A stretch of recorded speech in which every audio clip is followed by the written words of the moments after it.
sejam bem-vindos ao nosso Eco Encontro, né? O local que a gente abre espaço aqui para convidar pessoas, para que a gente possa ter diálogos para um futuro muito mais ecológico, muito mais inclusivo, muito mais sustentável e regenerativo.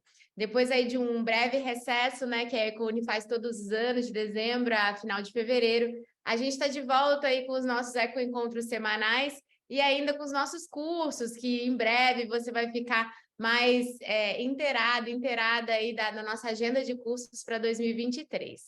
E hoje, para começar mais uma série desses ecoencontros, que serão sobre biomimética, esse tema que todo mundo fica aí mandando e-mail para a gente, querendo saber mais, querendo ter curso, a gente decidiu convidar a Thalita Campbell, aqui, especialista em biomimética e nossa querida parceira da EcoUni, para estar aqui com a gente conversando sobre esse assunto. Seja bem-vinda, Thalita, ao nosso Ecoencontro.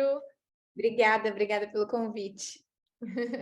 É muito bom ter você aqui, da gente conseguir, né, fazer essa série juntas e poder conversar um pouquinho mais sobre esse tema que é tão rico e tão importante, né? Mas antes da gente mergulhar nesse assunto, eu queria que você contasse um pouquinho para as pessoas que estão assistindo sobre você, né? Porque muita gente não deve te conhecer e nossa comunidade aí vasta não te conhece. Então, se você puder contar um pouquinho sobre você, sobre a sua trajetória, como que você chegou aí nesse tema da biomimética?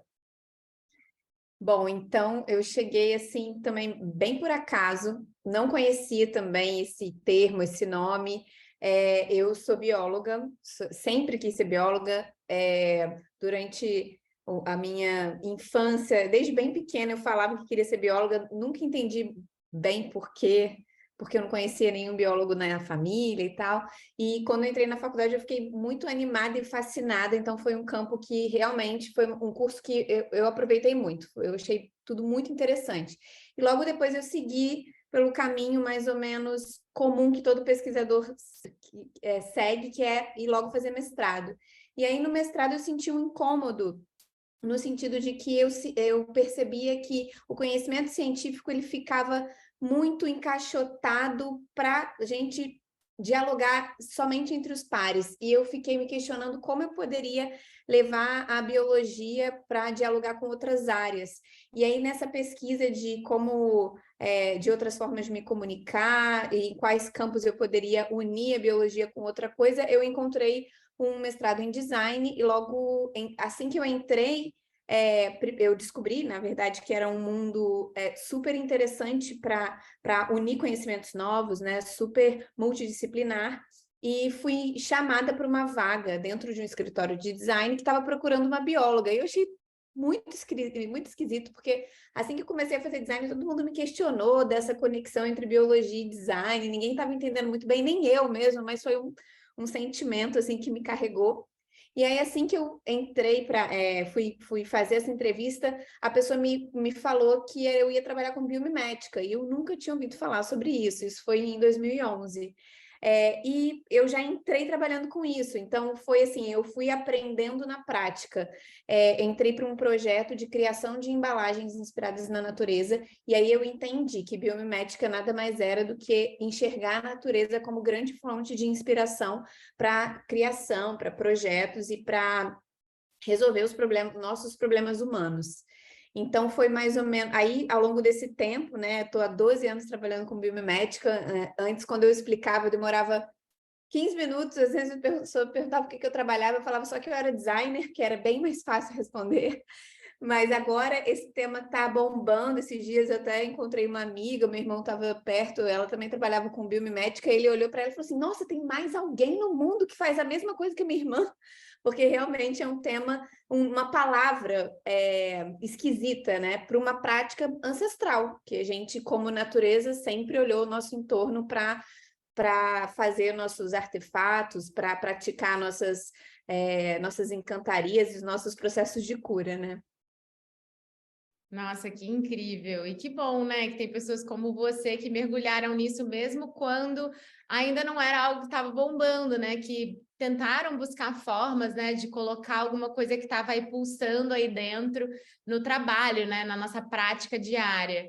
E já que você começou a falar um pouquinho aí de biomimética, né, de ser essa fonte de inspiração, conta mais pra gente, né? O que que é a biomimética e da onde ela surgiu? Porque eu acho que muita gente em casa ainda, mesmo que esteja bombando, muita gente em casa pode ainda não saber o que que é, né? Sim, até também porque é um nome esquisito, né? O nome biomimética, ele vem da mimesis, que é imitar, e bio, vida. Então, seria a imitação da vida. A explicação é um pouco essa mesmo, né? É uma metodologia que procura olhar para estratégias, organismos e processos da natureza para que a gente consiga aprender, entender e depois emular esses processos nos nossos dilemas humanos. Então, por exemplo, quando a gente pensa em como tratar água, a gente pode perguntar para a natureza como a natureza trata a água. Como captar energia, a gente pode olhar para a natureza e entender como ela capta energia. Ela foi apesar desse nome ser essa ciência, essa metodologia de biomimética ser uma coisa razoavelmente recente, ela teve um começo da repercussão em 97, né, no final no começo dos anos 2000, através da Janine Benyus, que é uma engenheira florestal americana.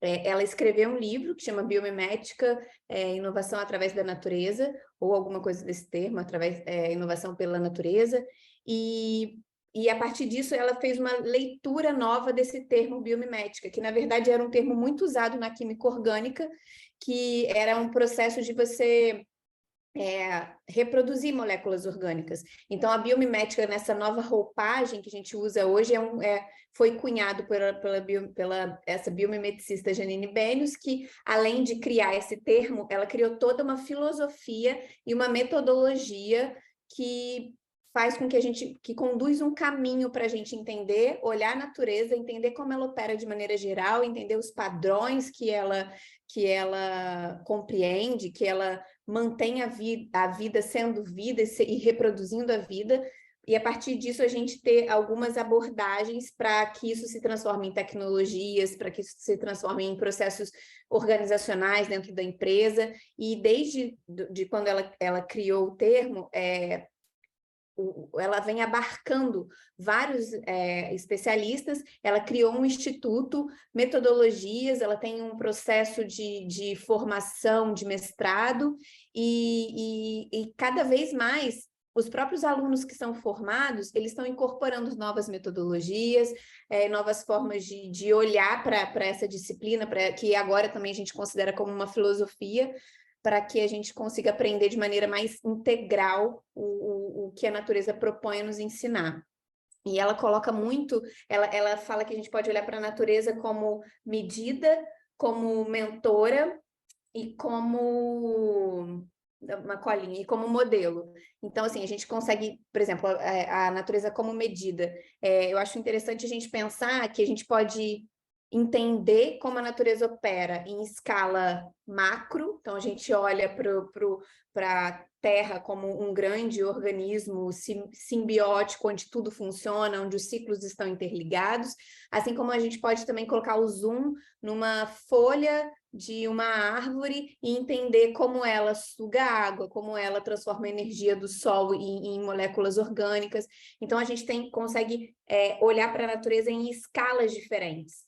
Além do que, a gente tem, assim, bilhões de espécies que existem vivas, além de todos os registros de espécies que já passaram por aqui. Então, vira uma grande biblioteca, assim, infinita de inspiração e que a gente pode usar, né? Tá disponível para a gente a qualquer momento.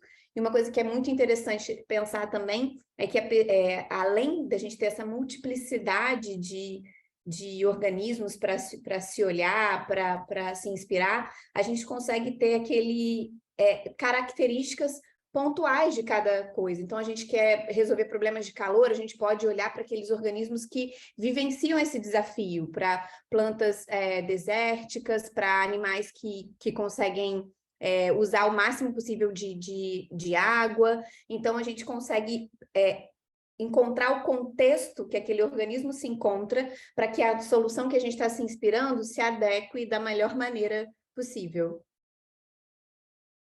Nossa, que incrível, né? A natureza, ela é, assim, uma inteligência, né? Uma riqueza. E a gente fica nessa de achar que nós humanos somos superiores sempre, né? E que às vezes a gente é separado da natureza e a gente acaba perdendo tanto dessa inteligência, dessa inspiração, dessa riqueza que é a natureza, né? E que nós fazemos parte dela e podemos aprender tanto com essa sabedoria de milhões de anos, né? Que está por aí dos diferentes organismos, né?